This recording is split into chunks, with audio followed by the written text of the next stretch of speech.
جینا آغاز کر رہے ہیں۔ اللہ رب العزت نے ارشاد فرمایا لم یکن الذین کفروا من اہل الکتاب والمشرکین منفکین حتی تأتیہم البینہ۔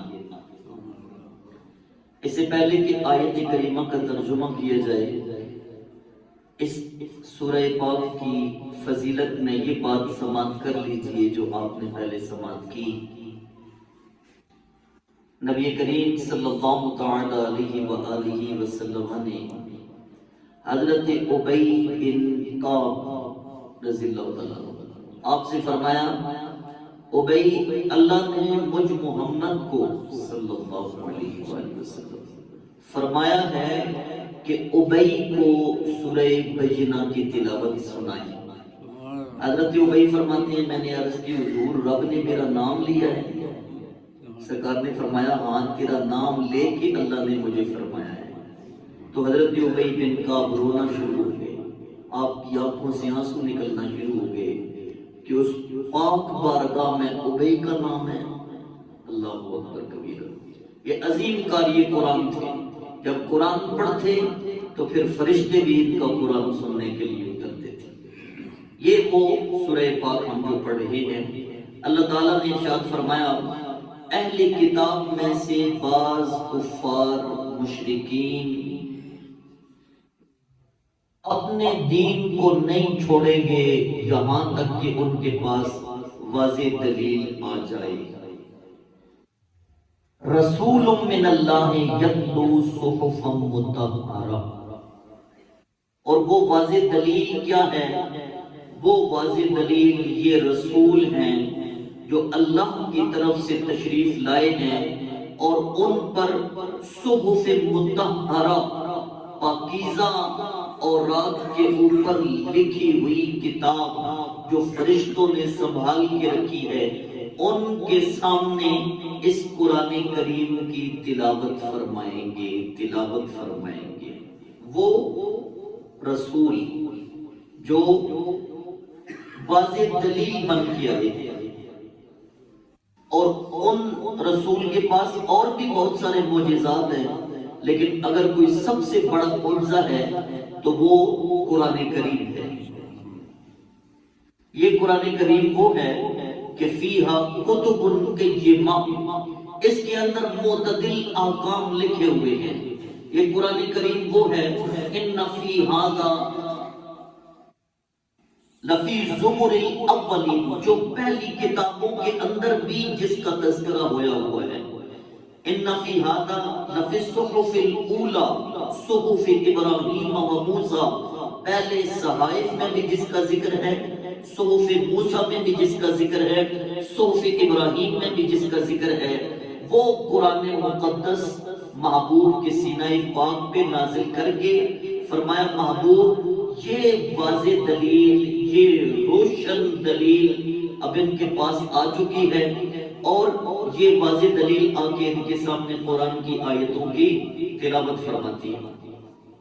آگے فرمایا وَمَا تَفَرَّقَ الَّذِينَ أُوتُوا الْكِتَابَ إِلَّا مِن بَعْدِ مَا جَاءَتْهُمُ الْبَيِّنَاتُ، جب وہ دلیل ان کے پاس آئی تو انہوں نے آپس میں جھگڑا کرنا شروع کر دیا، تفرقہ کرنا شروع کر دیا، آپس میں اختلاف کرنا شروع کر دیا۔ میرے سامعین، میرے حاضرین، میرے سنگیوں، تفرقہ کی ایک اہم وجہ بغض ہے، عناد ہے، تعصب ہے، ورنہ میرے نبی کی شان انہوں نے زبور میں بھی پڑھی، میرے نبی کی شان انہوں نے تورات میں بھی پڑھی، میرے نبی کی شان انہوں نے انجیل میں بھی پڑھی، میرے نبی کی شان انہوں نے صحف ابراہیم میں بھی پڑھی، اور یہاں تک کہ وہ مشرکین، یہاں تک کہ وہ یہود، یہاں تک کہ وہ ہنود، یہاں تک کہ وہ عیسائی جس وقت میدان جنگ میں اترتے اور اپنی کامیابی کے لیے دعا مانگتے تو میرے نبی کا وسیلہ پیش کرتے اور کہتے کہ نبی آخر الزمان کا صدقہ رب ہمیں کفار کے مقابلے میں کامیابی عطا فرما۔ لیکن جب وہ واضح دلیل آئی انہوں نے آپس میں تفرقہ کیا۔ وجہ صرف وجہ یہ ہے وہ چاہتے تھے بنو اسحاق سے آئیں اور میرے نبی تشریف لے آئے بنو اسماعیل سے۔ وہ چاہتے تھے ہماری نسل سے آئیں اور ابراہیم علیہ السلام کی دعا حضرت اسماعیل علیہ السلام کی اولاد سے پوری ہوئی۔ بس یہ تعصب تھا، یہ بغض تھا، یہ عناد تھا جس کی وجہ سے انہوں نے نہیں مانا، جس کا ذکر میرے رب نے قرآن میں کیا کہ جب وہ واضح دلیل آ گئی تو پھر انہوں نے آپس میں تفرقہ کیا۔ وَمَا أُمِرُوا إِلَّا لِيَعْبُدُوا اللَّهَ مُخْلِصِينَ لَهُ الدِّينَ، انہیں صرف یہ حکم دیا گیا تھا کہ وہ اخلاص کے ساتھ اللہ کی عبادت کریں،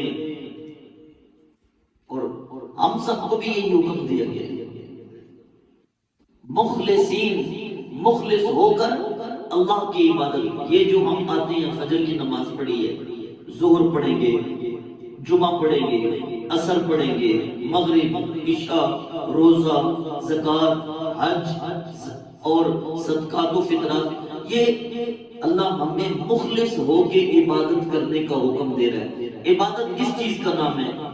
سنیے بڑی توجہ کے ساتھ، کان کھول کے، دل کی کھڑکیاں کھول کے، عبادت اس چیز کا نام ہے کہ ماننا اللہ تو سب سے بڑا ہے اور تیری انتہائی تعظیم ہم بجا لائیں گے، اور ہم سب سے عاجز ہیں اور ہم سب سے زیادہ تزلزل پیش کر کے اپنی جبین بھی تیری بارگاہ میں جھکائیں گے۔ عبادت اس چیز کا نام ہے۔ یہ جو بچے عبادت کرتے ہیں اس کو عبادت نہیں کہتے، ان کو تو پتہ ہی نہیں ہے کہ ہم جس کے سامنے کھڑے ہیں اس کی کتنی بڑی شان ہے۔ ویسے کچھ بڑوں کو بھی نہیں پتہ ہوتا، وہ اپنے خیالوں میں گم ہوتے ہیں۔ حالانکہ عبادت اس چیز کا نام ہے کہ جس پاک بارگاہ میں آ رہے ہیں ہم مان جائیں کہ اس سے بڑی کوئی اور ذات، آپ سارے بولے بھی نہیں ہے، اس سے بڑی اور کوئی ذات نہیں ہے، اور ہم اس کے سامنے سب سے زیادہ عاجز ہیں، ہماری اس کے سامنے کوئی اوقات نہیں، اپنی جبین نیاز کو اس کی بارگاہ میں پیش کرتے ہیں۔ اچھا عجیب تر بات ہے، ہم سجدہ جب رب کی بارگاہ میں پیش کر رہے ہوں تو ہماری سوچیں بھی اسی طرح کی ہونی چاہیے، سوچیں کہیں اور گم نہیں ہونی چاہیے۔ جب یہ عقیدہ ذہن میں ہوگا تو پھر سوچ کہیں اور جا ہی نہیں سکتی۔ پہلی بات تو یہ ہے۔ اب رہی بات اخلاص کی، اخلاص کا معنی یہ ہے، بڑی توجہ سے سنیے گا، اخلاص کا معنی یہ ہے کہ جو بھی عبادت کی جائے وہ اپنے رب کو راضی کرنے کے لیے کی جائے۔ اگر کوئی شخص اپنے والد کو راضی کرنے کے لیے، اپنے بچوں کی خوشی کے لیے عبادت کر رہا ہے تو وہ اخلاص نہیں ہے۔ اگر کوئی شخص اپنی ذات کو، کوئی عبادت کر رہا ہوں مزہ آتا ہے چلو اپنے آپ کو ہی خوش کر دوں، تو اس میں کون سا پھر اخلاص ہوگا؟ اخلاص یہ ہے کہ تیری جس طرح کی حالت ہے، تیری طبیعت نہیں مانتی، تیرے جسم کی جو کنڈیشن ہے وہ اس بات پہ آمادہ نہیں ہوتی، پھر بھی تو کہے یار جو کچھ بھی ہے حکم تو میرے اللہ نے فرمایا ہے، جا کے سجدہ دینا ہی دینا ہے۔ اس کا نام اخلاص ہے۔ مخلصین، اللہ فرماتا ہے مخلصین لہ الدین، ہاں ان کو تو حکم دیا گیا ہے وہ دین پر مخلص ہو کے کار بند رہے۔ اگر ہم فرض ادا کریں تو اس لیے کریں کہ اللہ نے فرض کیا ہے، واجب ادا کریں تو اس لیے کہ اللہ نے واجب کیا ہے۔ دوزخ سے جو چھٹکارا ہے وہ تو تیسرے نمبر کی بات ہوگی نا، جنت کا جو حصول ہے وہ تو تیسرے نمبر کی بات ہے۔ اخلاص اس چیز کا نام ہے کہ بندہ مان جائے کہ پروردگار میں جو بھی عبادت کر رہا ہوں تیری کر رہا ہوں، اور اخلاص یہ ہے کہ اللہ اس میں تیری رضا کا حصول ہے اور کسی چیز کا حصول نہیں ہے۔ حنفاء ویقیموا الصلاۃ وَيُؤْتُوا الزَّكَاةَ وَذَلِكَ دِینُ الْقَیِّمَةِ، ملت حنیف پر، حضرت ابراہیم علیہ السلام کے دین پر وہ قائم رہیں، نماز ادا کریں، زکوٰۃ دیں، اور یہی دین قیم ہے، یہی مضبوط دین ہے۔ یہ جو اگلی 2-3 آیتیں ہیں وہ کل پڑھیں گے، لیکن اس پہلی آیت کریمہ میں ہی نا، وہ جس طرح اقبال نے کہا تھا فرشتوں سے بہتر ہے انسان بننا، مگر اس میں ہے کچھ محنت زیادہ۔ کہاں فرشتے اور کہاں حضرت انسان کی شان، اللہ وہ شان بیان کر رہا ہے آگے، وہ عظمت بیان کر رہا ہے آگے۔ تہجد پڑھ لیا کرے، نوجوان حضرات بھی بیٹھے ہیں، سحری کے وقت تو اٹھتے ہی ہیں نا سارے، تو 5 منٹ پہلے سے کیا خیال ہے؟ سنو، یہ جو 2 نفل ہیں، فرمان مبارک ہے، جو تہجد ادا کرتا ہے اللہ اس کی طرف دیکھ کے مسکراتا ہے۔ تھوڑا سبحان اللہ زیادہ ہونا چاہیے نا اس بات کے۔ 5 منٹ ہی ہے نا، سارے سحری کے وقت اٹھتے ہیں۔ اور نوجوان بیٹھے ہو، سنو، میرے نبی نے فرمایا کہ جب کوئی جوان تہجد کی نماز کے لیے کھڑا ہو کے نیت باندھ کے قیام کی حالت اپناتا ہے تو اللہ صرف مسکراتا نہیں، فرشتوں کے سامنے فخر کرتا ہے، وہ دیکھو میرا نوجوان بندہ تہجد کے وقت اٹھ کے میری بارگاہ میں سر بسجود ہونے والا ہے۔ اللہ رب العزت ہمیں عمل